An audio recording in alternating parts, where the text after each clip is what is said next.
Kshetrigao ACG MLA Sheikh Noorul Hassan na Manipur gi Governor da Asatullah Tampakmayum Md thoidok hendokna ising Maiba haina khangnaribabu recognition pibinaba amasung mahaki machanupa amabu SDRF ta thabak hapinaba cherol ama pisinkhre.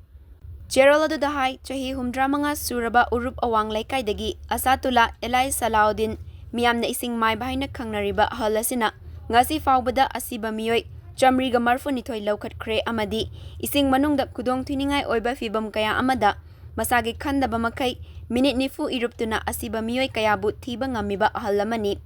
ising maibana ngasi faubada rescue operation kaya amada panglakliba mating tawra iba support asi state ki oina awangba thakta ikai khumnafam thoi haina su panli masigi sumathakta ising Maiba Asatullah gi machanupa amabu SDRF ta chanaba thabak hapinabasu cherol asina taksinli Training amasung guidance fazana piraga ising Maibagi atangba mahayaduga punsinaduna henna state asigi disaster response team bu mapanggal kangkhanhannabagi damakta khongthang asi laukat pinaba governor da pisin kiba cherol aduda MLA na taksin ki